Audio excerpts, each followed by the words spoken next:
Hey guys, it's Jake Mace. Here are some of the nunchaku I'm practicing with today. Of course, nunchaku or nunchucks, Japanese term. I train Chinese martial arts, so usually we call it a arjieguen, a two-sectional stick. And everyone knows these weapons from Bruce Lee, of course, but also from Michelangelo, Teenage Mutant Ninja Turtles. And I have a few different varieties. I have about 50 pairs over in my storage behind the camera here. And I'm just using one with a ball bearing today that has a chain, one with a cord that's old school style, and then a custom one that was made for me custom by a master craftsman, custom wood, custom bevel, custom string. For the past many years, I've been uploading nunchaku tutorials for you guys here on YouTube, but the current climate of Instagram and Snapchat and Facebook has allowed me to meet a lot of you digitally through social media and see how you are practicing. 100% of you who have sent me videos of yourselves with or practicing with the nunchucks have incredible spirit and you guys have great energy. I would also say that 99% of you are practicing your nunchaku techniques incorrectly. That is, you're practicing them wrong.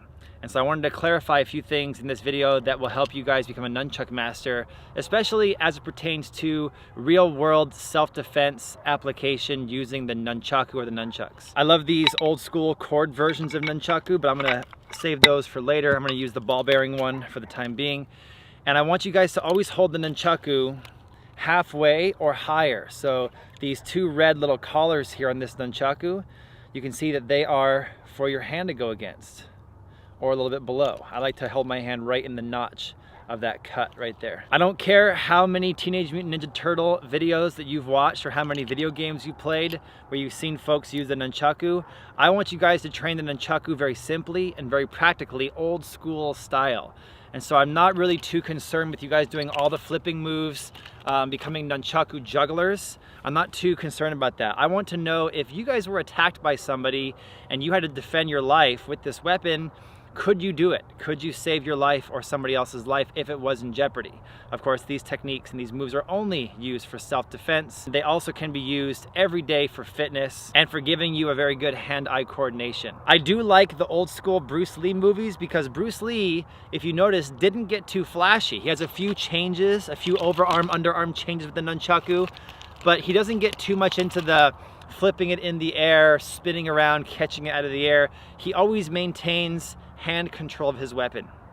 He always does a few practical spins. You'll see him shooting somebody, you'll see him smacking somebody, and the most razzle-dazzle Bruce Lee gets is a few overarm, underarm changes, and he might even do a few changes around the waist. So I don't want you guys to think that the nunchaku has to be juggled or has to be thrown in the air.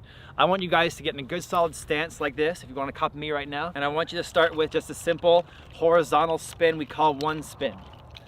When I teach my beginning students at the 3rd level, the nunchaku, it's their second weapon they learn. The bow staff is number 1. And I have them do this for quite a while. And if you notice, I'm not too close to my body. I don't want to be too close right here, all right? I'm also not stiff arm. I'm not too far away. I want to be holding the nunchaku like I'm holding a tennis racket, about to hit a tennis ball. I want the elbow to be connected to my hip, to be connected to my body, and I want the power to come from my legs. So my feet are firmly gripping the ground, my knees are bent, and I'm trying to get the whole body into it. I'm here on a very cold, cloudy day in the Pacific Northwest on the border between America and Canada, and I'm just getting a good workout going on. I'm trying to stay warm. So I might do about 50 or 100 cuts like this. When I'm about 20 cuts in, I try to picture the bad guy. I just want to be smacking the weapon as if I'm hitting somebody in the head, or hitting somebody in the elbow, or hitting somebody in the knee. And I'll just be nice and relaxed, because when I fight for real, I want to be nice and relaxed. I want to have all my strength and all my speed, and relaxation does that. So head, elbow, and knee. And get about 50 to 100 of these movements, back and forth, different levels. After that, I try to get comfortable with my chucks. And so I'll do a up and down vertical strike. We call it number 2 move, or number 2 technique. But I want it to bounce off of my tricep. The tricep is the back of the arm. So the top red part of the chuck I showed you earlier, the part nearest to the chain is hitting my arm, and it's lightly bouncing off. See how it just kind of bounces? It's not actually striking me. Okay, as a nunchaku master in training, you guys have to remember that it's the bottom part of the chuck that has all the power. That's where all the power and all the velocity generates and kinetically moves from the earth into your body, through your arm, out the weapon, and culminates right there. And that's what you want to hit your opponent with, whether it's a thrust or a smack. So when it hits you with this top part, you're safe, nice and safe. Okay, check it out. Just that bounce. Can you guys see that? So I'll get about 100 of these, and I can go as powerful and as fast as I want on these guys, and I try to keep my other hand in my chest, okay? I don't want it to be all weird shaped or just down at the side. I want it to be in a disciplined position right here. And I get about 100 of these, but I'll kind of turn. I'll hit somebody to the left, forward, to the right, okay? And I'll visualize my opponent. So if I ever do have to defend myself in real life, I've already done it in my mind a million times. That'll give me the most likelihood possible of victory and of survival. And victory in the martial arts is surviving. And surviving without being maimed, without being hurt. Okay? So here we go. I'm going back and forth, 50 or 100 repetitions. Then of course we have to change hands. We have to be ambidextrous. We have to use both hands. Everybody is a switch hitter when it comes to my students, at least for the nunchaku. So the first technique here, we're going for different levels: high,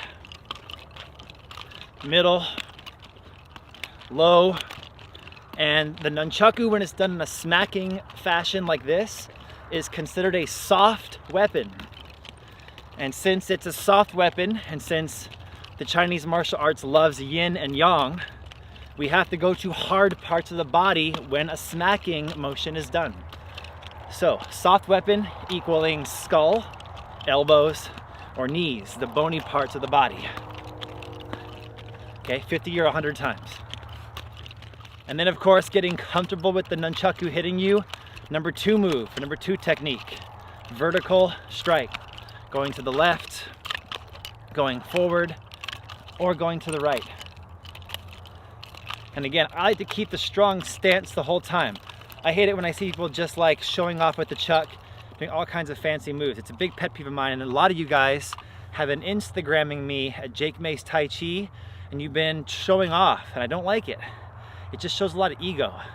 I want somebody who's calm, somebody who's collected, who's confident and comfortable in their own techniques, and who is training the nunchaku not only to get in shape, to learn hand-eye coordination, but also to use it as a general self-defense weapon in the future if that situation were to come up.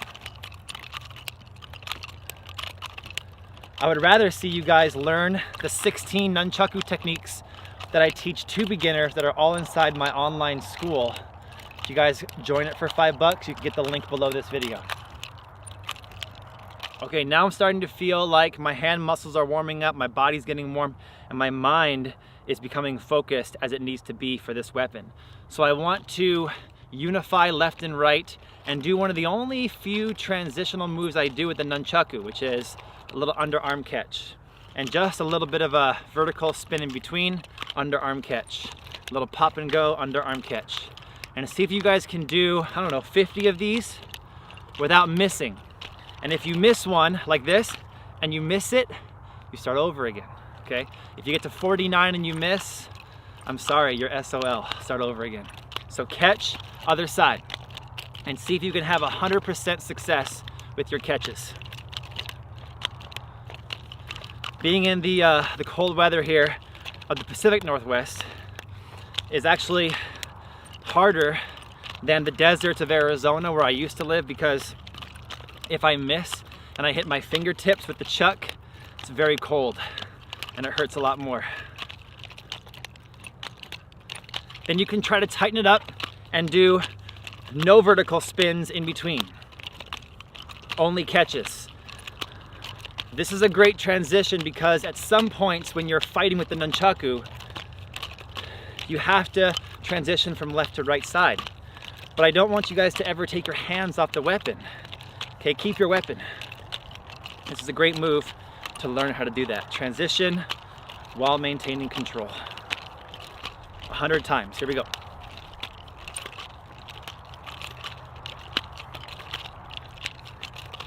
And the final practical technique for this video is gonna go back to our vertical spin, number 2 right here. And we're going to catch it on the way down under our arm. You see that? Up, catch. Up, catch. Look at it from the side. Up, catch. And then it sticks out the back. Up, catch. Up, catch. Keep it going. If it pops out like this, does not count. Start over again. Each time you have to catch it so that the chuck is sticking out toward the person behind you.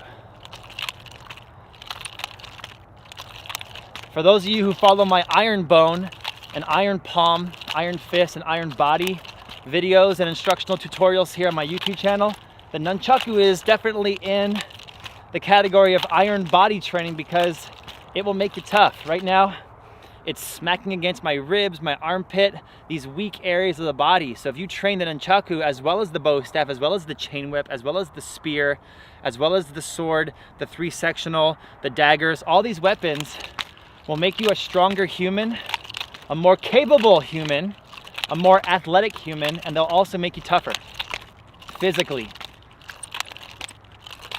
Once we've caught it, I want you guys to snap it, shoot it out and back. And every time we shoot, we're gonna also catch it in the exact same position so that the chuck sticks out toward the person sneaking up on us behind. And when you guys wear a gi, a full-on gi or martial art uniform, and you punch, your sensei or your shifu will always talk about the snap you wanna create. The snap you wanna create with your kicks. The snap you want to create with your punches, that pop, pop, pop, pop, that snap. It's a quintessential sound and a quintessential technique in the martial arts to create that pop, that snap. We want to also hear the snap with the nunchaku, so listen to the sound of it.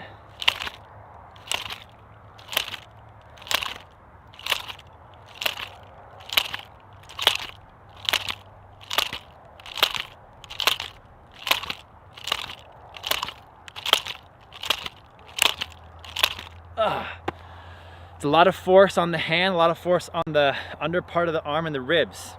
And this is going to be the technique with the nunchaku that's considered a hard technique. It's shooting out, hitting somebody, and coming back in. So since it's a hard technique, we want to aim this one to soft parts of the body, like the midsection, the neck, the groin. Anything that is soft will definitely feel the effect of this shoot. Okay, I need you guys to work on these techniques. Then I'm going to film another nunchaku tutorial for you guys tomorrow, and I'll meet you back here on my channel to show you guys some higher level techniques. But you have to get these ones down first. Strong stance, okay? Really strong stance.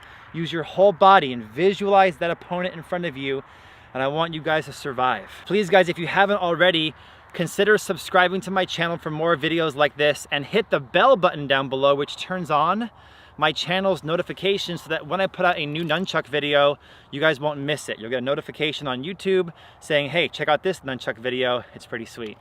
Give me a comment down below and let me know, do you like the nunchaku, the bow staff, or a gun? Which of those 3 weapons is most effective in the real world? And I always go down there and read all the comments. I've got some excellent nunchaku like this that I found with my friends over at Karate Mart. I'll put a link down below. You guys can check them out. I would recommend going to their nunchaku page and just picking out any of their nunchaku, as long as it's legal to have nunchaku where you live. Whether it's a chain pair or a cord pair, get a few of each. They're very inexpensive and they're a very fun weapon to play with and train with every day. And they will make you better at sparring because they will overtrain you to be a better athlete, a stronger individual, and a much better and sharper human being.